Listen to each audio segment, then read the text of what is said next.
சொத்து பத்திரம் மிஸ் ஆயிடுச்சு அப்படின்னா முதல்ல உங்க சப் ரிஜிஸ்டர் ஆபீஸ்க்கு போங்க. அங்க போயிட்டு காப்பி ஆஃப் த டாக்குமெண்ட் அப்படின்னு வந்து முதல்ல போடுங்க. அதுல சிட்டா, ஈசி, பட்டா, ப்ராப்பர்ட்டி டேக்ஸ் இந்த மாதிரியான டாக்குமெண்ட்ஸ் எல்லாமே இருக்கு இல்லையா, அது வந்து எல்லாமே வந்து ஒரு செட்டை காப்பி எடுத்துக்கோங்க. கவர்மெண்ட்ல ஒரு ஃபார்மேட் ரெகுலேட் பண்ணியிருக்காங்க.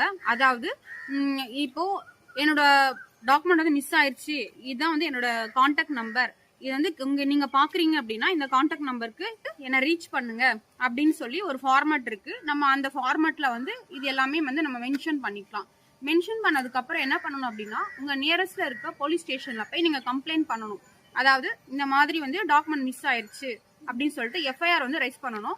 ப்ராப்பரா வந்து இன்வெஸ்டிகேஷன்லாம் முடிஞ்சதுக்கு அப்புறம் என்டிசி சர்டிபிகேட்டை வச்சு உங்களுடைய ஒரிஜினல் காப்பியை நம்ம வந்து வாங்கிக்கலாம். ஸோ உங்க டாக்குமெண்ட் வந்து மிஸ் ஆயிருக்கு அப்படின்னா உடனே வந்து இதை ஃபாலோ பண்ணுங்க. உங்க ஃபேமிலி மெம்பர்ஸ்க்கோ இல்லை உங்க ஃப்ரெண்ட்ஸ் சர்க்கிளையோ டாக்குமெண்ட் மிஸ் ஆயிடுச்சு அப்படின்னு இருக்காங்க அப்படின்னா அவங்களுக்கு வந்து உடனே இந்த வீடியோவை ஷேர் பண்ணுங்க. இந்த மாதிரியான சின்ன சின்ன தகவல்களை தெரிஞ்சுக்க நம்ம சேனலை மறக்காம ஃபாலோ பண்ணிக்கோங்க. தேங்க்யூ.